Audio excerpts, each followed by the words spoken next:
Hey, this is Meridith, Elliott, Powell, and welcome. It is 9 a.m. Eastern Monday morning. This is the last time we are going to be doing Sales Logic on Monday morning. This week, we're going to return back to our Saturday schedule after the holidays are over.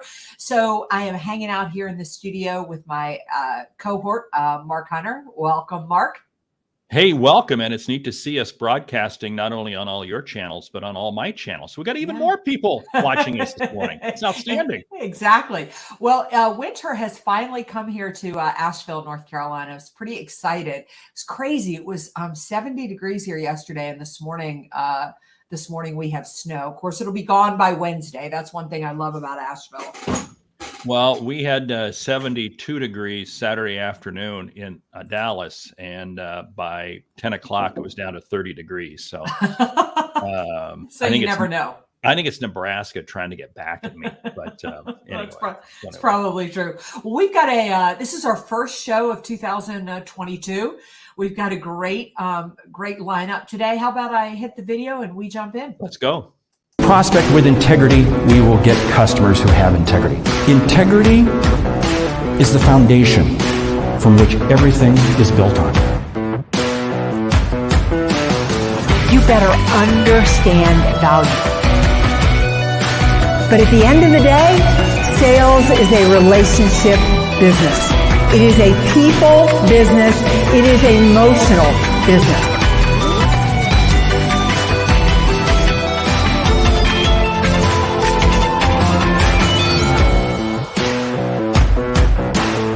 This is Sales Logic. Well, again, I'm Meridith Elliott Powell here with my co-host, Mark Hunter, and welcome to the first 2022 Sales Logic show. Super excited. Now, before Mark comes in and tells you everything that we have lined up for today, I'm just going to tell you how the show works. Every week, we have a hot topic, something that we're going to dive into to help you sell more effectively. My favorite part of the show is where we start with a question from you, the audience. We highlight a book that we all should be reading and should be focused on. And just so that you get return on investment, very important of your time, we leave you with a lightning round. So, Mark, what is on tap today? Well, on tap today, we have the question, strategic selling. What it is, what it means, and why is it so important in today's uncertain marketplace? So, hey, crazy. Now, hey, let's jump to the question because the question comes from Leona in Portugal. Hi, Mark and Meridith. I listen all the time. Thanks so much for this podcast. So here we are kicking off 2022, and I need my team to take the sales call more seriously. Gee, not only does that apply in Portugal, it's the world over. The question she asks is they're not taking it more seriously to plan for it. Use our CRM and strategic account planning technology to create more of a sales process. Any ideas? I feel like I've been beating this drum for the last few years, but no movement. They are stuck doing things the same way they always have. But 2022 is going to be tough. Supply chain issues, inflation. We have to get more efficient and more productive. I need them to be open to new ways of doing things. And that comment could come from virtually any sales manager right now.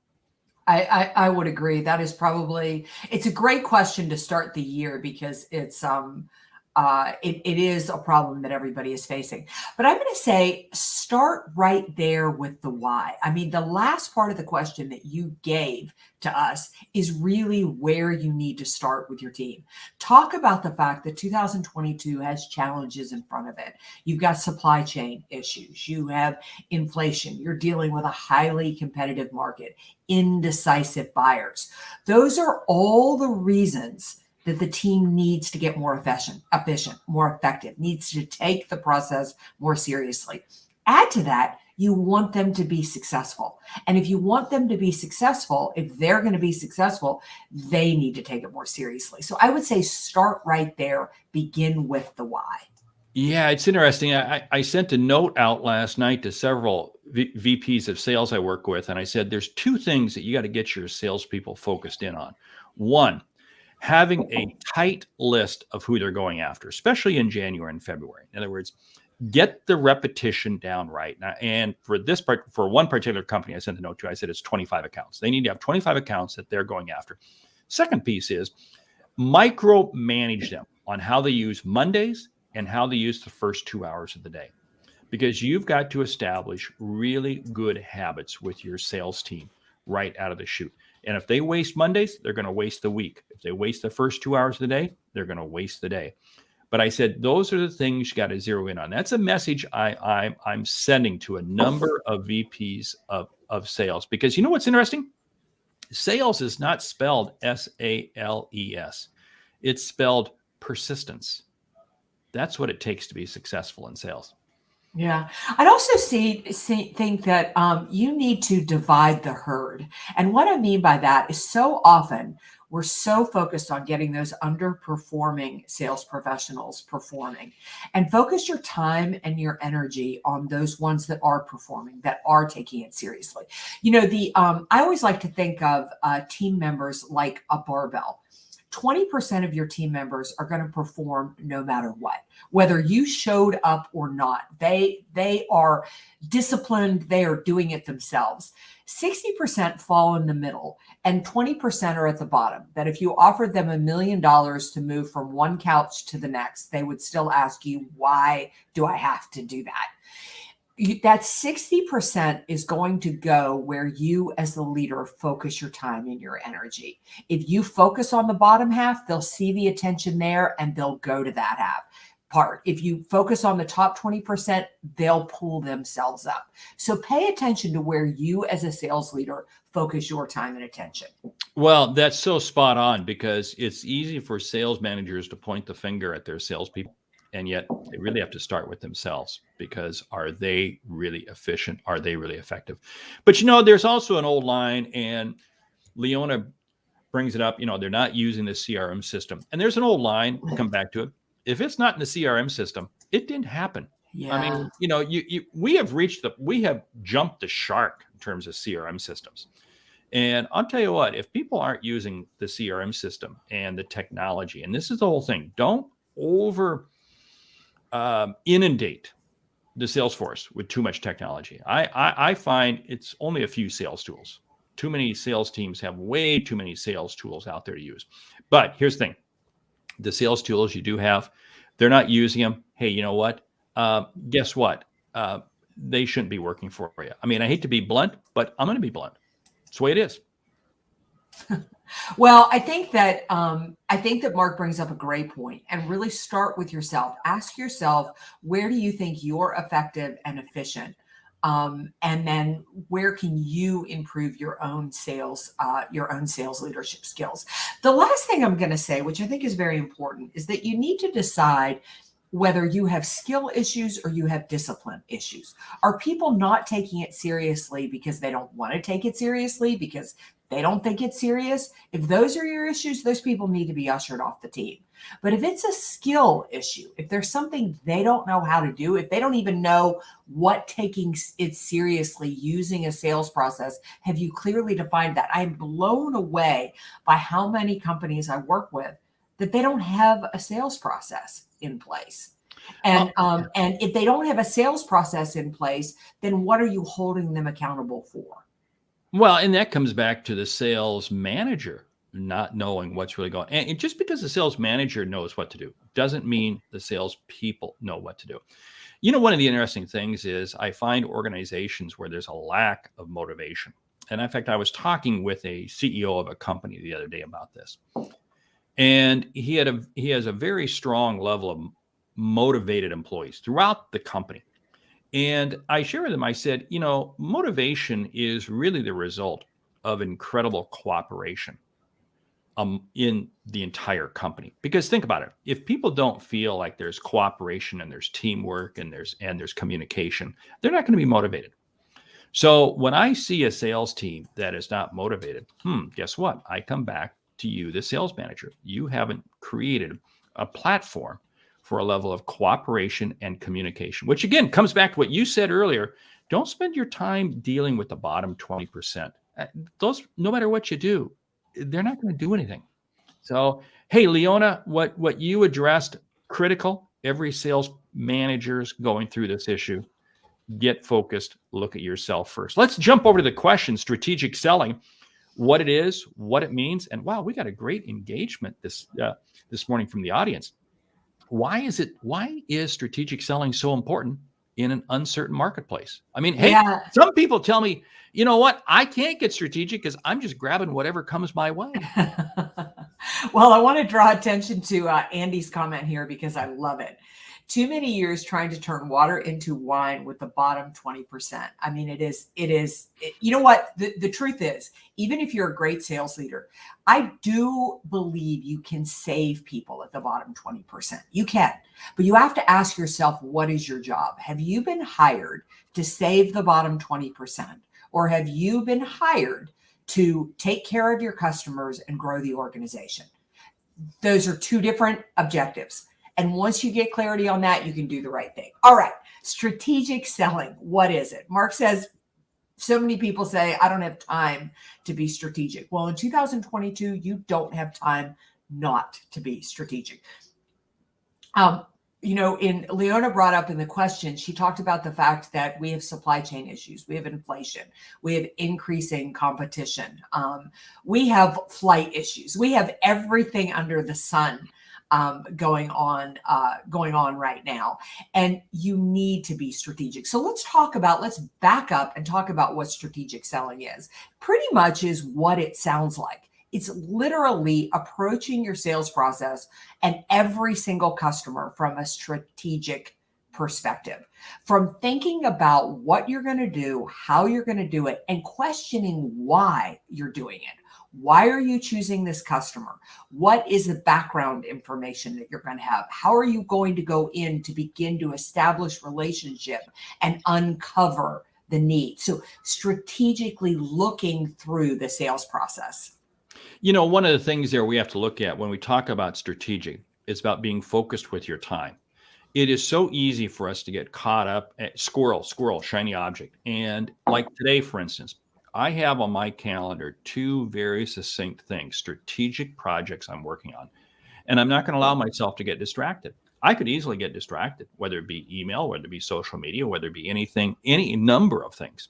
But I can't. Strategic selling starts with first putting the right mindset in place, that you're going to be zeroed in and focused on understanding what is the challenge, what is the opportunity, how am I going to deal with it, which means you got to back up the bus even further and understand, why am I even dealing with this customer to begin with?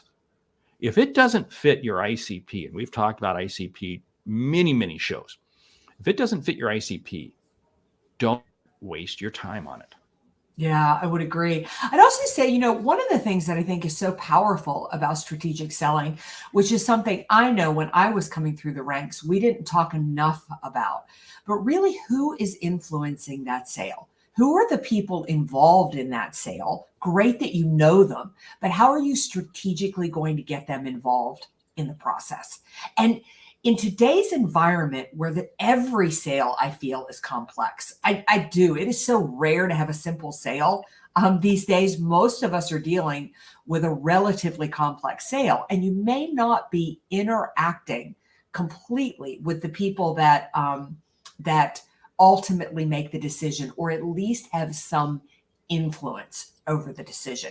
And how are you going to position your product or service? How are you going to position yourself for competitive advantage? And how are you going to influence that? And that's thinking up to maybe the CEO, but it's also thinking through the organization to the end user. Because just because you closed the sale, if that end user isn't happy, you're closing the door for more opportunity. Spot on with that. You have to be looking downstream. Every opportunity that you have to sell is a different outcome. It's a different objective that the customer is trying to achieve.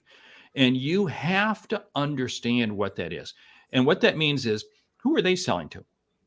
Who are they selling to? And where does this product ultimately wind up at? Where does this service land? You got to go downstream. Now, sometimes to understand downstream, you've got to look upstream. And who are those influencers? Who are those decision makers? Who are the roadblocks? What was the process, the people, if you're B2C or business B2B were using before you came around. You have to understand all those things. And what does this mean? It's going to take more time. Mhm. But the opportunities, because what you're doing is you want each sale that you make to be the foundation of an ecosystem that you're trying to create with that customer, because you want more opportunities to be able to help that customer long term. The single sale, I'm sorry, is a recipe for disaster. That Yeah. just doesn't cut it. Yeah. I love Bonnie. Thanks. Approach sales from a strategic perspective.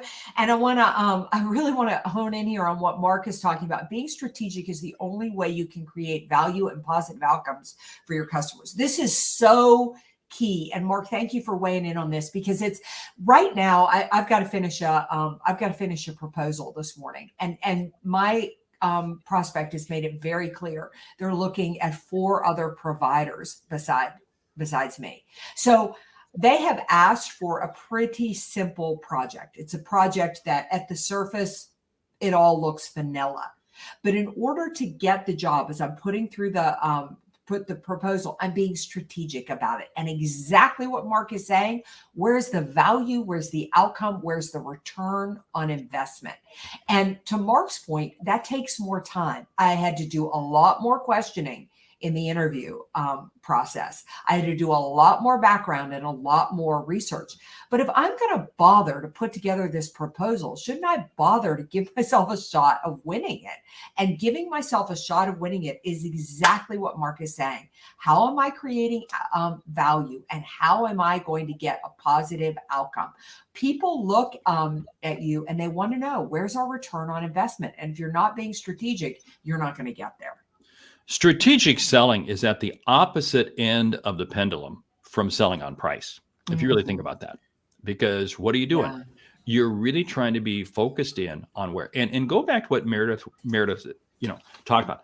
She's creating a proposal and they're looking at 4 other people. So she has to find a way to distinguish the solution and the process that she's going to use. Strategic selling is also about distinguishing yourself, making yourself separate and apart, that you stand out. So you're not just another vanilla ice cream on the shelf along with 10 other brands, but you truly are that very special flavor that only you can deliver, and only they can receive the outcome that they're looking for if they work with you. Yeah, I just love what Mark said here about the fact that it's on the opposite end of selling on price. If you're selling on price, it's because there was nothing strategic about you. It is true. People will default to price. They won't choose price, but they'll default to price if they believe that price is the only option. But all of a sudden, if there's something else there, like what I'm doing is trying to get to the root cause of why they've asked for a proposal on this surface issue. I believe my competitors are going to go in and solve the surface issue, but that's not what's driving it. We're down deeper, and that's where basically the work needs to be done so that this problem turns into an opportunity. The problem goes away, and it becomes something that they gain value of long term. Yeah, and if you finally want to get to that position where you're getting the margins that you're looking for, you have to embrace strategic selling. Mm-hmm. Because if you're selling on price, the customer you gain on price will leave you on price. They will leave you in a heartbeat. We're getting some great feedback here. I love this. Meridith, jump in on what this person is asking. Yeah, what are the circumstances that are triggering Meridith to bid on a proposal, given how tight time is, versus one where she wouldn't work as hard in the selling process? Is the opportunity super lucrative?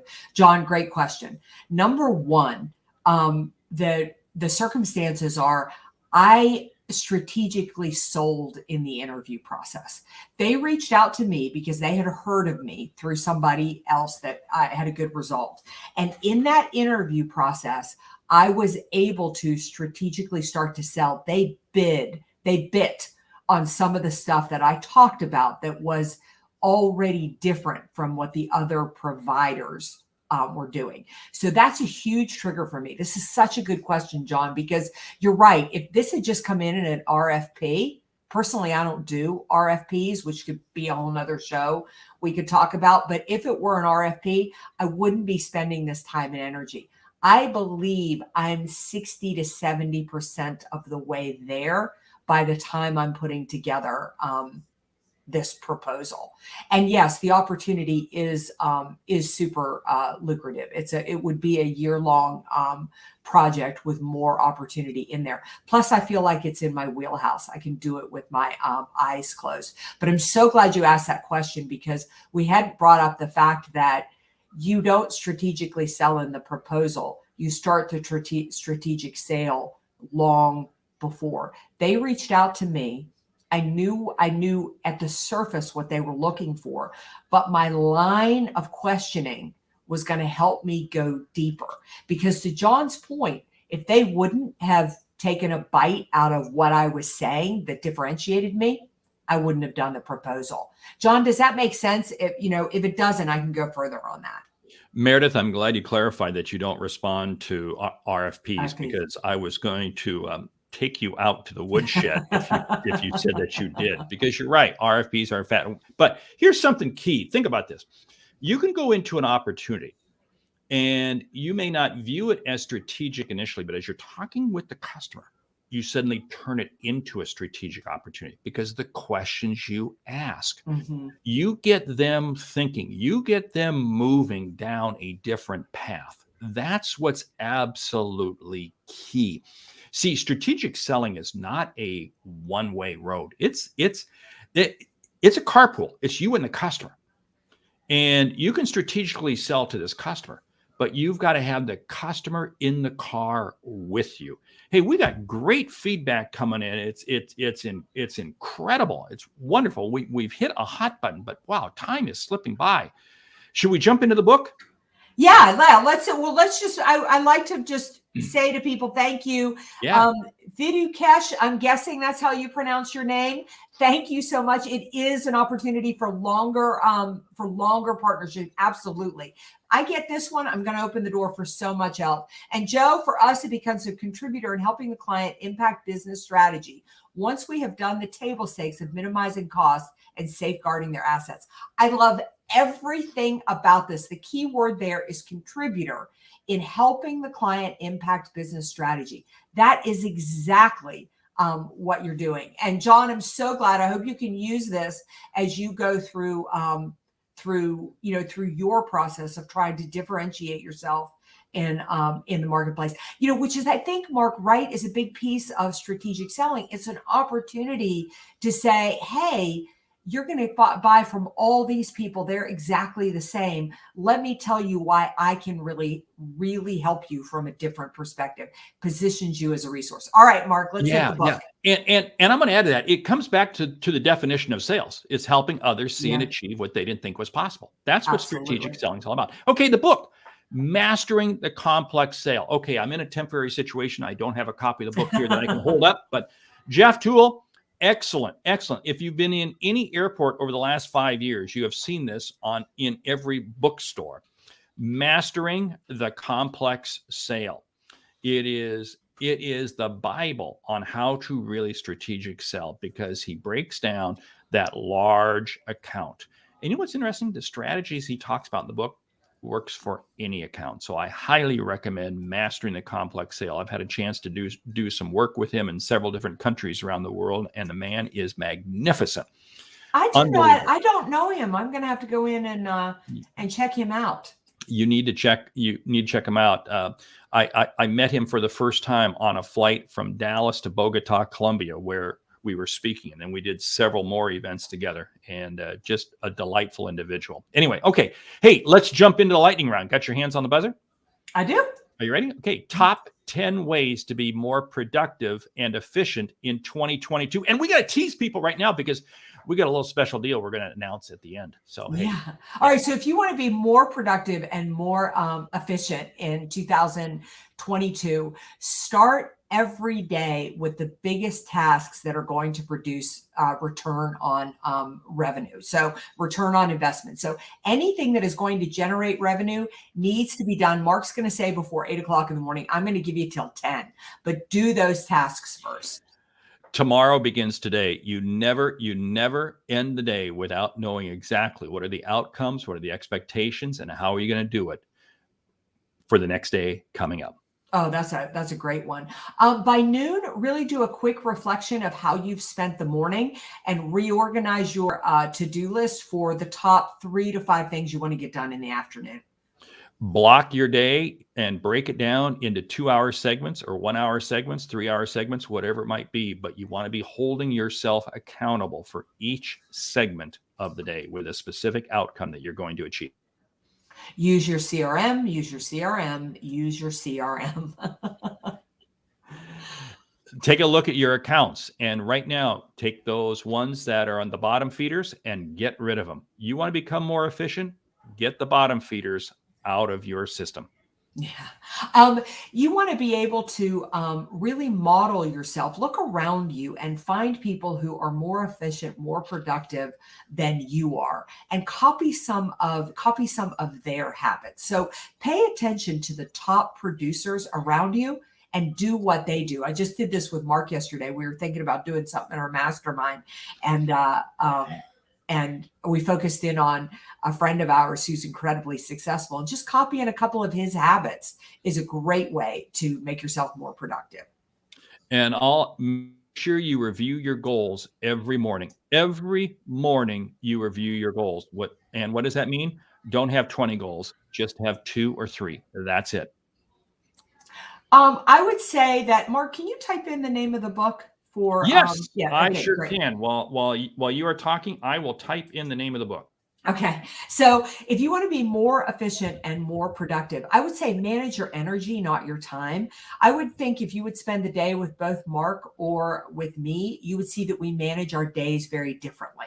And our days are managed on what works for us. I work in 2-hour increments. So I get up in the morning, I drink a cup of coffee, I meditate, read my goals. I work for an hour and a half. Then I go play tennis or I go work out. I work for another couple of hours. I'll go do something different. I manage my energy and my time in that I know what fuses energy into me. I know what sucks it out. And so understand how you work the best. The biggest difference between Meridith, myself, she says she drinks a cup of coffee. I drink a pot of coffee. Okay, we'll let it go at that.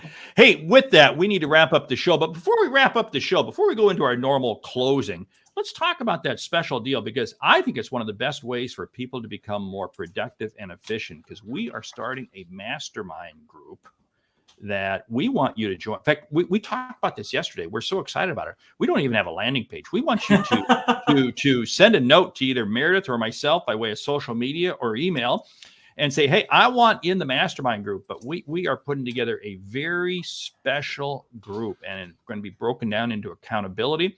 We're going to be providing you with special sessions, special contacts. It really is pretty cool. I don't know if you want to share some more details on it. I do. I mean, I think this is going to be, I think it's going to be the thing that everyone needs, including both Mark and myself, to make 2022 a great year. As we said at the beginning of this show, 2022 has its challenges in front of it. We have a lot of uncertainty in the marketplace. At the same time, that means your customers need you more than anything. They need you in order to help them be successful. However, if you are planning to use the same strategies and the same sales tactics that you used in 2020 and 2021, you are going to be behind. We're going to focus this mastermind on skill development, on handling the complex sale, on accountability, support, motivation, and we are going to get everybody, including ourselves, over the hump to have a phenomenal year. If you're looking for the courage to let go of those bottom feeders, if you're struggling with how to find enough and the right prospects, you want to know how to strategically position yourself to outpace the competition. And if you want a really solid follow-up system, you want to jump into this mastermind. And I'll tell you what, the mastermind group, we've set it up. It's $597 for the year, but this is going to be an absolute game changer in terms of the accountability, the sessions, monthly sessions you're going to get with the two of us, the special video interviews you're going to get with us. There's so much meat there that you're going to get. It really is going to be special. So, hey, pop us an email, call us, leave us a social media message, but we will get into it. I got to put that book up there. Oh, thank you. I don't know what I'm typing. It's just happening. So anyway, this is good. Anyway, hey, with that, we need to wrap up the show. So I want to say thank you for listening to Sales Logic this week. If you like what you hear, subscribe, rate, and review the show on your favorite podcast app. If something we've said has earned you a single dollar, consider telling a friend about our show. It's how we grow to help you grow. I'm Mark Hunter. And I'm Meridith Elliott Powell. Remember, when you sell with confidence and integrity, uncertainty suddenly becomes your competitive advantage. And the sale becomes logical. All right. We are going to give you, remember, we go back to Saturday mornings because that's what we do is we sell on the weekend, 9 a.m. Eastern this Saturday morning, consistently with Sales Logic. If you have a question, please go to saleslogicpodcast.com. I love our audience. I cannot thank you enough for being active, for being engaged, for asking questions, because that is what we are here for, is to help you be successful. So next week, you're going to see more on the podcast, the mastermind, our new website, so much more. We are excited about 2022. So thank you so much for joining us, and we'll see you next week. We'll see you Saturday. All right. Bye.